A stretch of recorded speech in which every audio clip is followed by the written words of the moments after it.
Hello, Risen Christ Parish family. This Sunday we celebrate the 21st Sunday in Ordinary Time, a rich, beautiful teachings of sacred scripture about the great Saint Peter, the rock upon which our church is built.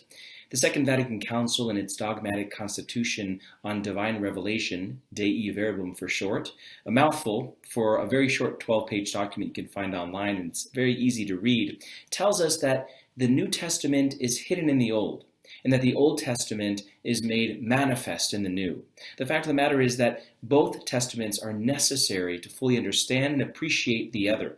It thereby condemns any heresies of the past that deemed or believed that God in the Old Testament was different from the God of the New Testament, or that somehow the New Testament abrogated the Old Testament and made it no longer significant or inspired. Quite the contrary. In order to understand Jesus fully and the revelation brought to us in the New Testament, we must know fully the Old Testament as well. The two are inseparable. And we see that perfectly played out in this Sunday's readings. In Isaiah chapter 22, we hear of King David and Eliakim, the one to whom he entrusted the keys of his kingdom, who would, of course, open the doors to let people in or lock them to keep him out.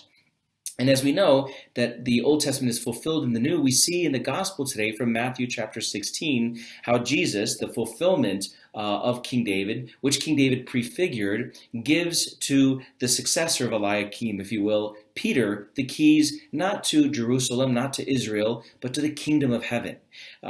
In the gospel today, in this powerful witness in the face of the all-powerful Roman Empire, Jesus calls the apostles to profess their faith in him, not Caesar, as the King of kings and Lord of lords. And because Peter speaks out on behalf of the apostles and gets it right this time, finally, Jesus entrusted to him the keys to the kingdom of heaven and changes his name. Peter was not always called Peter. His name was Simon, Simon Bar-Jonah, Simon son of Jonah. He received this name Peter from Jesus in today's gospel, Matthew 16, as a play on words. You are Kephas, and on this Kepha I will build my church. The two words meaning rock. Kephas, the name, Kepha, rock. Or you are Petrus, and on this Petra I will build my church. In the Latin, you are rock, and on this rock I will build my church. And so Jesus gives Peter this new name, symbolizing the fact that he would found his church on the rock, the faith of Peter, the apostle. And he entrusts the keys to the kingdom of heaven to him alone as the caretaker of the kingdom of heaven and of the church. And hence the images of Peter with the keys in his hand, the temporal and eternal, the two keys that are often symbolized as you go through Rome. And as we celebrate this 21st Sunday of Ordinary Time, we hear how Peter and Jesus fulfills what was foreshadowed in Isaiah chapter 22 with King David and Eliakim, but that how he chooses to build his church upon the faith of Peter. Jerusalem, as you may know, is a city built on a rock. It actually literally is a rock that extends above the ground and the valleys around it, and the Mediterranean not far from it. And so in that symbolic way, Jerusalem is a rock.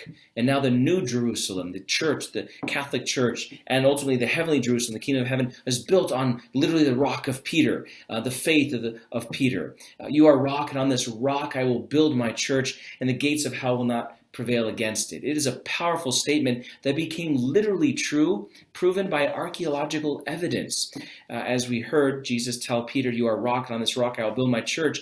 Well, Peter was buried, but his bones were hidden by the Christians for fear that the Roman government would find those bones and incinerate them and desecrate them and make them disappear so there was nothing to venerate. So the Christians hid the bones somewhere around where St. Peter's Basilica is today in Rome. We never knew where those bones were. They actually weren't discovered until last century.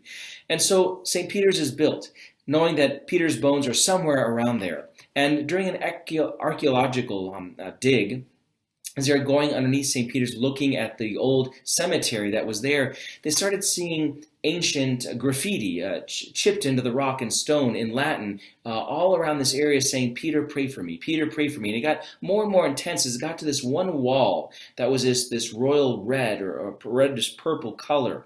And they noticed there was this graffiti all around it.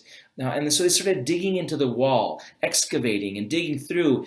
and they start discovering these bones hidden in this rock, in this dirt.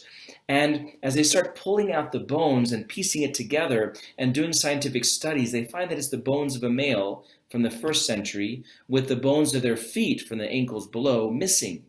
And as they begin to discover more and more, they realize these bones coincide with the time that Peter was alive.